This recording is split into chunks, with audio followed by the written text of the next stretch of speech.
Hello student, देखिए BSc आपके जो BSc first year first semester जो है उसमें आप देखो राइबोसोम। देखो राइबोसोम का देखो स्ट्रक्चर, आप देखो राइबोसोम का संरचना देखेंगे।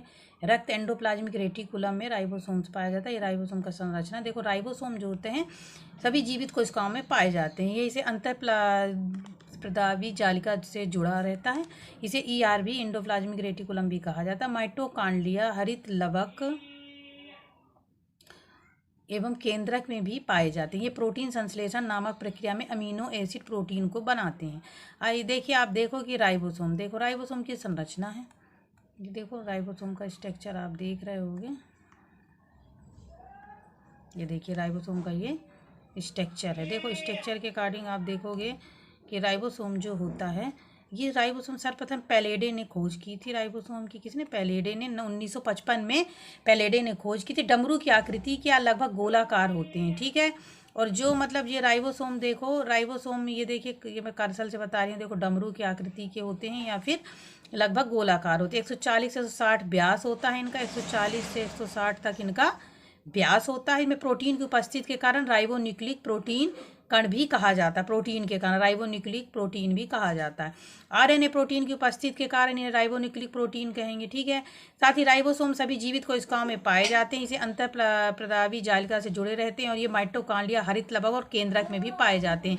ये माइटोकांड्रिया हरित लवक केंद्रक में भी पाए जाते हैं। अतः राइबोसोम एक जटिल आणविक मशीन है जो कि जीवित कोशिकाओं के अंदर पाए जाते हैं। राइबोसोम एक जटिल आणविक मशीन है। ये जीवित कोशिकाओं के अंदर पाए जाते हैं जो प्रोटीन संश्लेषण नामक प्रक्रिया में अमीनो एसिड से प्रोटीन बनाते हैं। प्रोटीन संश्लेषण जीवित कोशिकाओं द्वारा किए जाने वाला एक प्रमुख कार्य होता है। ये देखो, ये देखो, ये माइटोकांड्रिया में भी पाया जाता है, ठीक है। Lysosome, Golgi bodies, plasma membrane, ठीक है। और ये जो कण है ये राइबोसोम कहलाता है, ठीक है।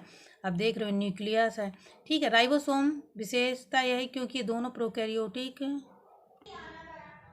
राइबोसोम क्योंकि ये दोनों प्रोकैरियोटिक कोशिकाओं में पाए जाते हैं। प्रत्येक सेल का प्रत्येक कोशिका को प्रोटीन बनाने के लिए राइबोसोम की आवश्यकता होती है। ये मैसेंजर राइबोसोम से जुड़ा होता है। मैसेंजर आरएनए न्यूक्लियोटाइड अनुक्रम में निहित जानकारी देता है। अमीनो एसिड के स्थानांतरण, आरएनए ट्रांसफर एवं विशेष राइबोसोम के प्रवेश करते हैं। ये एक्सेप्टर साइट कहा जाता है। देखो आपने पढ़ा हो ट्रांसफर आरएनए में जो होता है क्लोवर लीफ मॉडल या तिपतिया मॉडल, इसी में होता है, ठीक है। अब देखो क्या होता है कि आकार के अनुसार पर 70 राइबोसोम, ठीक है, और 80 राइबोसोम। 70 राइबोसोम जो होते हैं,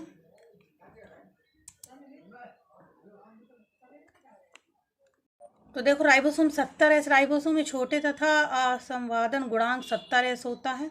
इसमें माइटोकॉन्ड्रिया, क्लोरोफिल और बैक्टीरिया आदि में पाए जाते हैं जो 70 राइबोसोम होते हैं। 80 राइबोसोम जो होते हैं पौधे और जंतु कोशिका में पाए जाते हैं। ये बड़े होते हैं। 80 उच्च राइबोसोम की संरचना में आप देखोगे,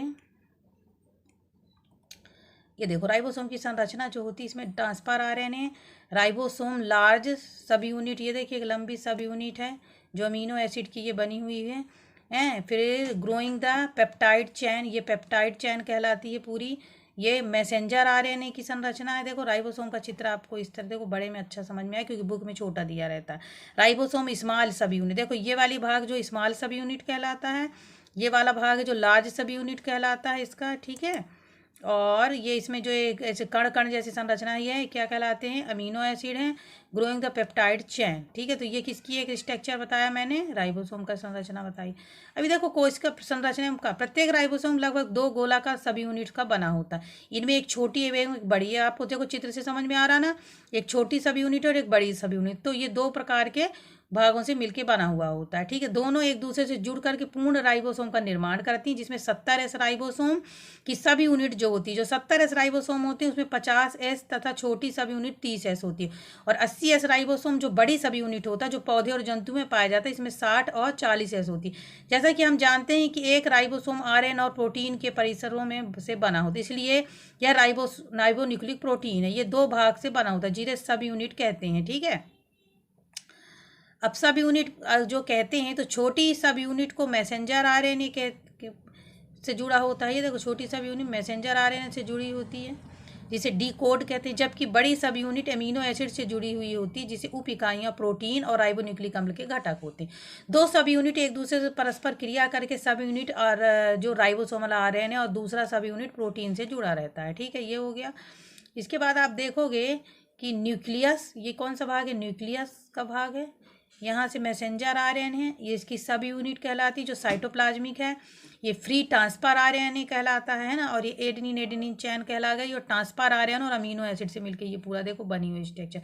कभी अनेक राइबोसोम एक साथ मिलकर एक रचना बना लेते हैं, जिसे पॉली राइबोसोम या पॉलीसोम्स भी कहा जाता है, जब बहुत सारे राइबोसोम मिल जाते हैं। राइबोसोम जो होते हैं, आप देखोगे राइबोसोम को एक सेल या आंशिक संरचना है जो प्रोटीन बनाती है और कई कोशिकाओं के फंक्शन का कार्य है, जैसे मरम्मत करना, रासायनिक प्रक्रियाओं को निर्देश देना, प्रोटीन की आवश्यकता होती है। राइबोसोम साइटोप्लाज्म के भीतर तैरते एंडोप्लाज्मिक रेटिकुलम से जुड़ा पाया जाता है, जो या एंडोप्लाज्मिक रेटिकुलम है उसमें जुड़ा हुआ रहता है।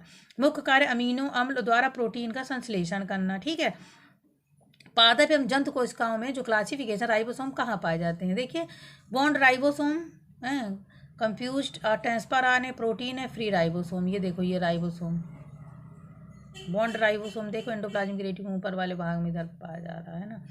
Confused of the messenger RNA ने प्रोटीन। ठीक है, ये वाला भाग जो है ये जो है यहाँ बाहर निकाल के बताया गया, ये राइबोसोमल आरएनए और प्रोटीन वाला। फिर फ्री राइबोसोम्स ये घूम रहे हैं। ठीक है, राइबोसोम फ्री या झिल्ली मेम्ब्रेन बॉन्ड के होने पर वर्गीकृत किया जाता है। ये दोनों ही राइबोसोम केवल उस स्थान पर वितरण से भिन्न होते हैं, लेकिन संरचना समान होती है।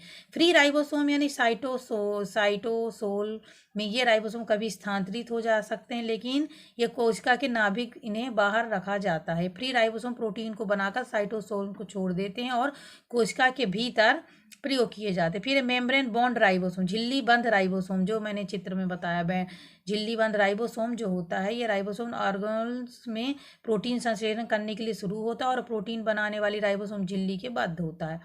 ठीक है ठीक है, अब इसके बाद क्या होता है कि राइबोसोम में आपको इतना समझ में ये पेपर में आया, तो ये आप डायग्राम भी बना सकते हैं कि राइबोसोम कहाँ पाया जाता है। ये देखिए पूरा स्ट्रक्चर दिया हुआ है, फिर राइबोसोम का ये पूरा दिया है। ठीक है, ये राइबोसोम का बड़ा स्ट्रक्चर बता दिया मैंने, तो ये है आपका राइबोसोम। ठीक है, तो इसकी संरचना, इसकी खोज और इसके कार्य बताया। राइबोसोम सभी जीवित कोशिकाओं में पाए जाते हैं, ये भी मैंने बताया। ठीक है स्टूडेंट।